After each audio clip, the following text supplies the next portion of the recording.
Finance Committee, and Senator Booker, one of the foremost champions for justice and equity here in the Senate, we are all joining together to release draft legislation to end the federal prohibition on cannabis.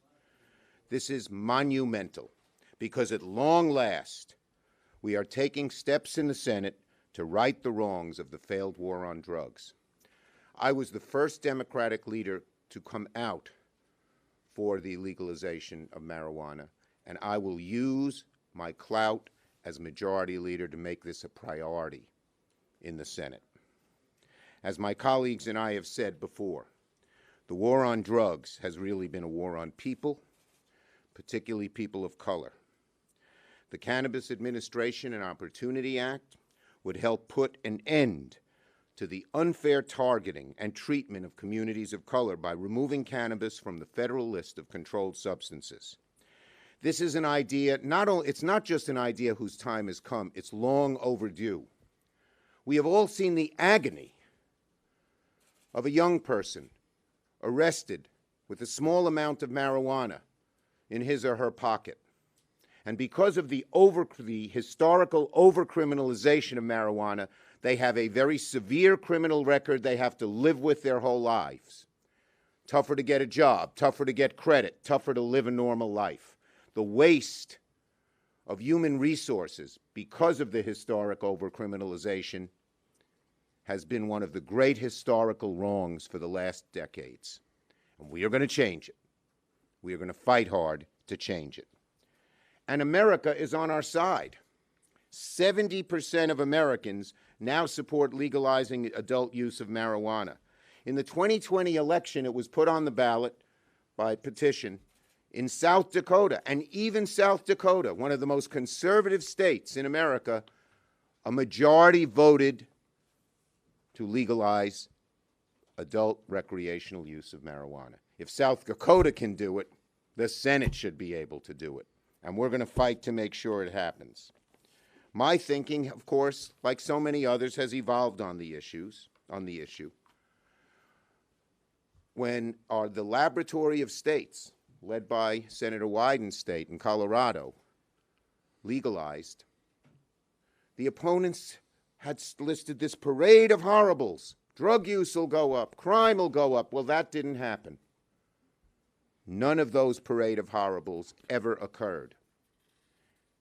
And now, for justice and for freedom, it makes eminent sense to legalize marijuana. A number of states, including my own of New York, just legalized recently. The doom and gloom predictions haven't materialized in any of these states. And as more and more states legalize marijuana, it's time for our federal cannabis law to catch up. We also very much believe in the expungement of records. Because of the historical over-criminalization, people shouldn't have to live. If they had a small amount of marijuana in their possession, people shouldn't have to live with a criminal record the rest of their lives. Expunge those records. Let these people become productive citizens without that criminal record, severe criminal record, hanging over their head. We also want to make sure that there's a fair administration and that smaller businesses and communities of color are not left out as marijuana is legalized and sold across the country. So this is a bill we've consulted the experts, we've consulted many of our colleagues, and the next step for this critical legislation is getting further input from stakeholder groups, which is essential to the legislation's success. It's time for the country to engage in this discussion and update our federal laws, not only to reflect popular wisdom, but science. I yield to Senator Wyden. Thank you, Majority Leader Schumer, and I'm going to be brief. This is cannabis common sense, and I'm very pleased to be here with the Majority Leader, my friend Senator Booker, who has done so much work on this issue, and I'm here because the current cannabis prohibition, a pillar in the failed war on drugs, has been devastating to to millions of Americans who seek only common sense and fairness from their government. For example, it defies common sense that small businesses now living in areas where cannabis is legal cannot deduct their business expenses or access the banking system. A few days ago, I saw exactly what cannabis common sense is when I visited a dispensary in Astoria, Oregon. The employees came up to me when I was there and they said, "Ron, thanks for what you're doing to legalize cannabis back there in DC. Right now," said the employees, "we're getting great pay and great benefits, and they want that to be made more available." Now, during the year when most businesses were struggling to keep their doors open, the COVID period, the cannabis industry added hundreds of jobs. And as I mentioned, they were good paying jobs with health care and other benefits. And what we're going to do is make small businesses and minority entrepreneurs a fixture at the table, a place where they have always been sidelined and shut out. For example, our proposal is going to give them an opportunity to get ahead through the small business grant programs, and we want to make sure that they get a fair shake in taxation, which is why they are going to pay half the rate of the big businesses. This moment has culminated for years with red and blue states alike taking action. And I'm very thrilled that the Majority Leader and Senator Booker have incorporated many of the provisions that were in my S-420 bill that I introduced a number of years ago. This is cannabis reform done right, a good dose of common sense and fairness that is long overdue in America. And with the leader's indulgence, can we just go to Senator Booker? No. I introduce Cory Booker. I have never been fought over like that before. This is a historic day. This is a historic day. The United States of America has never seen a day like this before. The first time, Senator Schumer said it was the first time a Democratic leader. No, this is the first time in American history the Majority Leader of the United States Senate is leading the call to end prohibition of marijuana. And joining him is the chairperson of arguably one of, if not the most powerful committees in the United States Senate. This is a historic day that these two leaders are going to put their will and their work and all of their heart behind this justice bill. It has been a long journey to this moment. In my very first months in the Senate, in the basement, I had a press conference with families of children who had something called Gervais syndrome, which is seizures.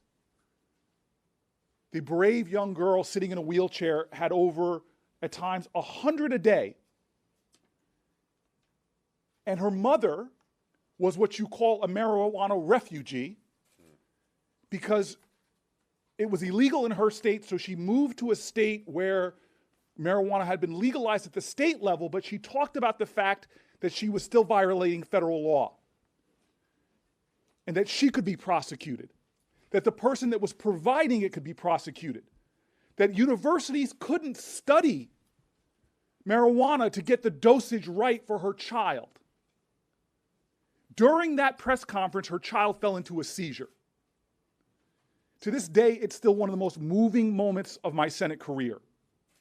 That we have criminalized Americans, and now some people, for trying to help their child, and now some people are probably wondering, well, people aren't getting arrested anymore for possession of marijuana. Well, I'll tell you right now, I saw it when Jeff Sessions became the Attorney General and said he would restart prosecutions. I see it now in the facts all around our country. In 2019, there were more marijuana arrests than all other violent crime arrests combined. And the majority of those were for simple possession. This is a grievous reality. Lives are being destroyed every single day. And the hypocrisy of this is that right here in the Capitol, now people running for Congress, people running for Senate, people running for President of the United States readily admit that they've used marijuana. But we have children in this country, people all over this nation, our veterans, black and brown people, low-income people, now bearing the stain of having a criminal conviction for doing things that half of the last 4 presidents admitted to doing.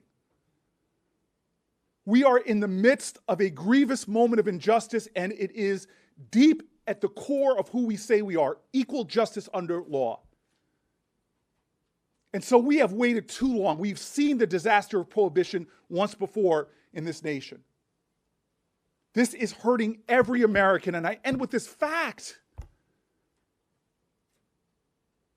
Law enforcement resources all over this country are desperately needed to solve crimes that are hurting other Americans, theft and larceny and assault, sexual assault, and other violence. But yet, instead, we have our precious resources being used to lock up majority black and brown people for doing things that presidents and congresspeople and senators have done.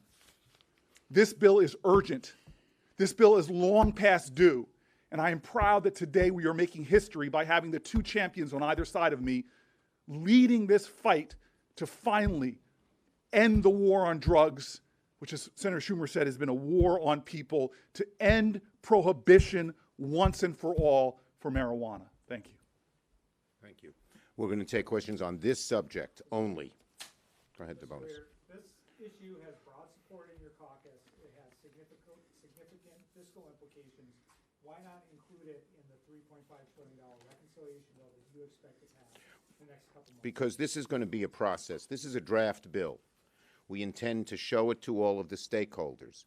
We don't have the votes necessary at this point, but we have a large majority of our caucus for it. We're going to show it to the others and say, well, what don't you like? What do you like? And we'll see if we can get the support. But we're going to put our muscle behind it, our effort behind it, and we are going to get this done ASAP. Yes, there's a lot of skepticism on Wall Street and from the sort of the business analysts who are looking at this, that you'll ever be able to get 10 Republicans for something this sweeping.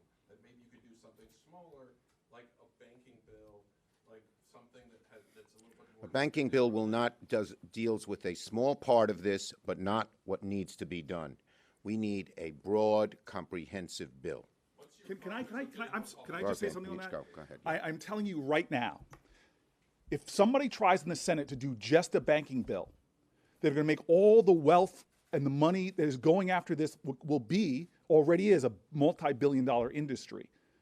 But what could become an even bigger industry, to just do it so some people can get rich and not do something about the people who are languishing with criminal convictions, not do something on restorative justice, not do something to make sure that the business opportunities that are created are fairly given a fair playing field, where right now in many states, someone who has a criminal conviction for selling marijuana can't get a license now.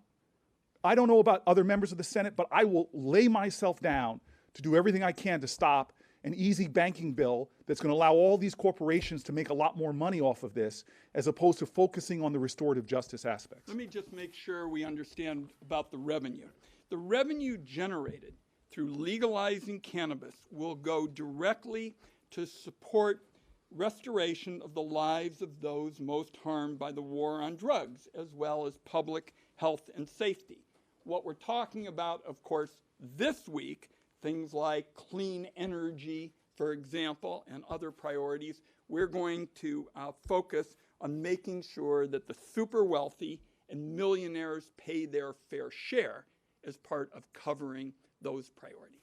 And let me just say, communities of color have paid such an awful price for the historical overcriminalization of marijuana that we want to make sure that the money goes back to them and doesn't just get, you know, the biggest, strongest banker gets to just scoop it all up. Expunge records. Right. And expunge records, I mentioned that, yes. Yes. Have any of you spoken to anyone at the White House about this idea, and what is your sense of? The White House knows we are introducing this legislation, and we intend to show them the draft legislation and ask them to support it. Yes. You mentioned a laboratory of states sort of leading the way on this. What would a proposal like this mean for states that haven't taken that step to legalize various forms? They'd have to catch up to probably where their public is. But it will be their option. And that is why, for the life of me, I don't understand how Republicans who say they're for states' rights won't support what my colleagues are talking about. Because what this bill does is we decriminalize at the federal level, but we don't require states to legalize. So this speaks right to what the majority leader is saying. If they're listening to their constituents, and this is being done all over the country, they're going to move of their own volition.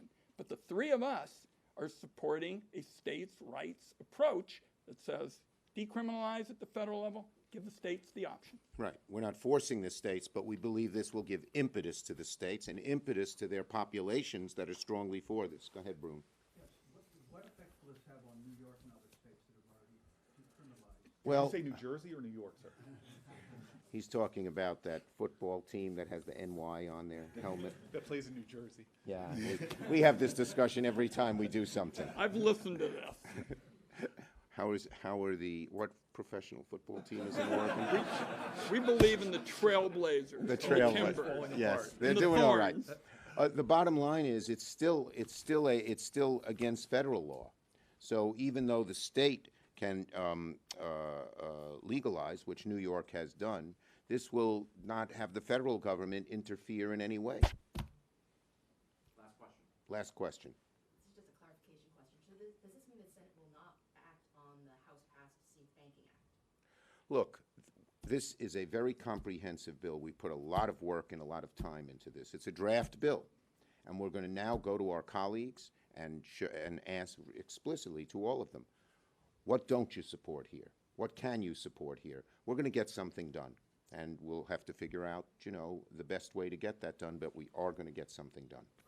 Okay? Thank you. Thanks, folks. Thanks, everybody. Thanks, everybody.